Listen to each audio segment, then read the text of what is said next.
Hey everybody, Mike here at Hillbilly Stills again. I've had a lot of people wanting a little video, a short video on how to run a pot still.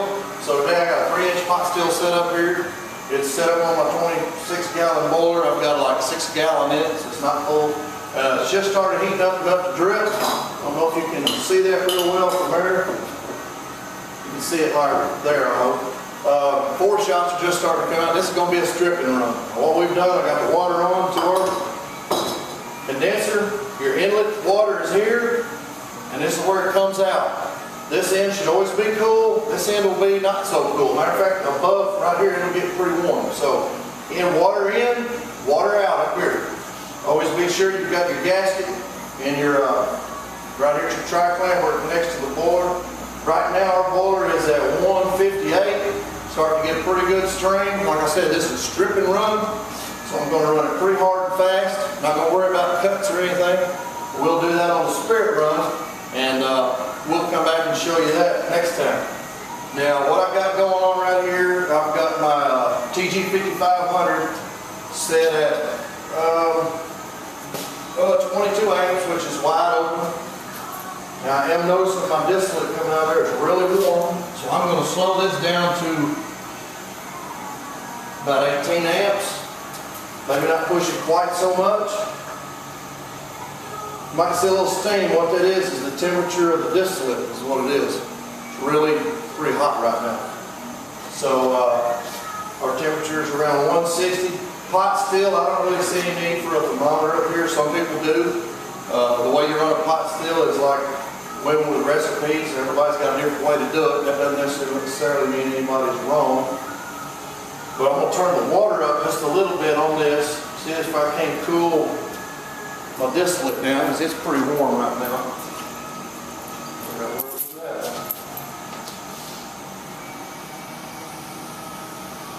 So we'll be back in just a minute and tell you a little bit more about what's going on. Alright, here we are. We got the stripping run running pretty good.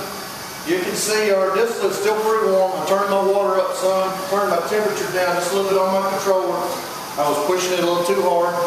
When that happens, like I said, just turn your, if you're using propane, back your burner off a little bit. Or if you're using electricity, just back your power down some of that.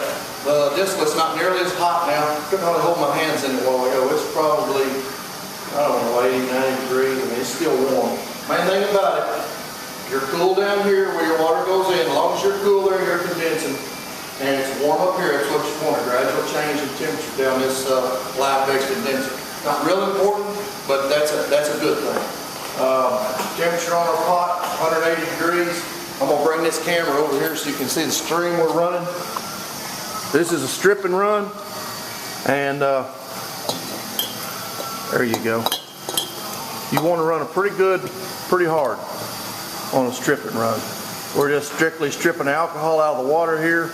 I'll come back and do another video. The second segment of this will be doing a strip and run, which is what you do if you're trying to make spirits, if you're a micro distiller or whatever. If you're making fuel, this won't matter, other than when you do your strip and run or your spirit run. All you're going to do then is to make your alcohol a lot stronger. This won't be strong enough to burn in a car. It's going to be, it's probably coming out right now at, I'm going to guess, 60–70% maybe. And through the whole run, it'll drop off the whole time. And you can see in the whole run, your thermometer will just keep creeping up. But like I said, basically all we're doing right now, when I finish this jar, I'm going to take a hydrometer and test it and see what kind of alcohol by volume we got. But this is what you call a strip and run. You just fire it up, put your wash in there, fire it up, run it pretty hard and fast. Don't worry about making any cuts or anything. And after you do 3 or 4 runs like that, you'll usually get enough alcohol then to put back in your boiler and do your spirit run. And when you add your alcohol back in your boiler, you want to be sure and never put anything over 50% alcohol by volume in there. If you do, put some water in there, cut it to 45–40%, but you never want any more than 45 or 50% in your boiler. It can get a little bit dangerous when you get to that level. So basically, this is all there is to doing a strip and run. It's pretty simple, but I did want to make a little video to demonstrate exactly what we're doing here on the stripping run. And like I said, all we're doing is taking the alcohol out of the water right now. What's left in the boiler in a few minutes will be strictly water. I'm looking to probably get out of this, I think I put 7 gallons in here, give or take a little bit. We're probably looking at getting, I would think, 8 to 10 quarts of this out here, maybe 12. And then when we do a spirit run, we'll probably pretty well condense that into half even. Spirit run. Now when we do our spirit run, like I said, it'll be drips. We'll be running fast drips, maybe a really small stream of just 3 inch. If you run a 2 inch, you just want fast drips. You don't really want a stream. You can run it fast enough where your drips almost make a stream, but that's going to be as fast as you want. So that's what we got here. I'll come back and make another segment when we do a spirit run. It'll be a little bit longer and more detailed. Be some more explanation to you, but right now on a stripping run, that's all there is to it. Just put your heat to it, turn your water onto your condenser, and run it pretty fast, but you don't want to run it hot enough that you can't hold your fingers in front of this distillate. Warm, that's normal. It'll be warm. So there you have it. I hope that kind of explains you how to operate this a little better. Okay, here's the stripping run still. We're finishing up now. My boiler temperature is right at 212. The last jar was about 30%. This is probably going to be about 20, so I'm going to call it done here. Now, I will tell you this was a 6.5 gallon wash with the Hillbilly Stills Turbo Yeast. Mixed it up just like the recipe. 18 pounds of sugar with 6.5 gallons and 1 bag of Hillbilly Stills Turbo Yeast. And this is jar number 8. That's 2 gallons of alcohol from a 6.5 gallon ferment. And I'm going to say if I mix all these together, we're probably average 140, 150 proof with it, which is pretty good. I'm pretty impressed by it.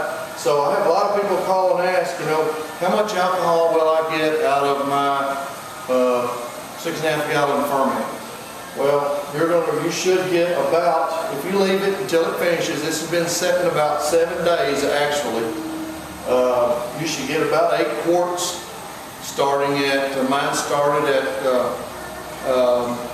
75%, it started at 80% and went down to, the last jar was 30%, and I'm guessing this is going to be about 20, and I'm shutting it off. Temperature in the boiler is right at 212, so I know we're in the water.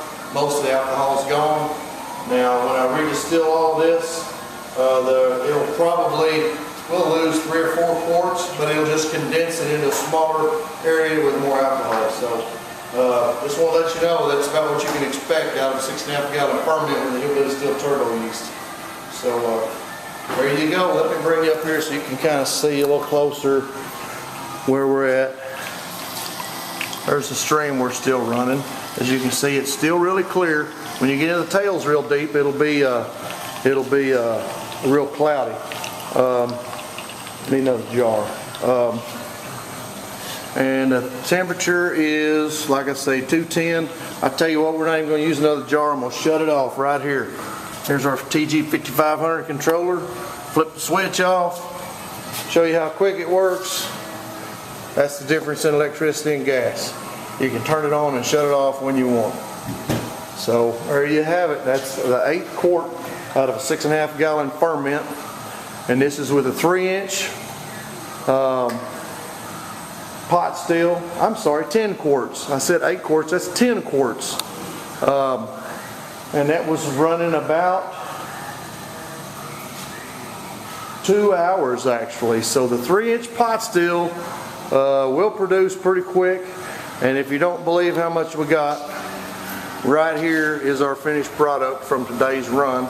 You can count them yourself. There's 9 jars and 1 sitting over it just ran into. And that starts at about 80%. And like I say, it's coming down to about 20%. So maybe that'll help you some. I have a lot of questions about how to run a pot still. This was a stripping run. This is not what's considered a spirit run. If you're using this for fuel, it's probably not going to be high enough grade. You need to redistill it for fuel. If you're a micro distiller and you're after some whiskeys, well, depends on how much flavor you want. It might be right in the ballpark for you. So there you go. Thank you all for watching, and we'll catch you on the spirit.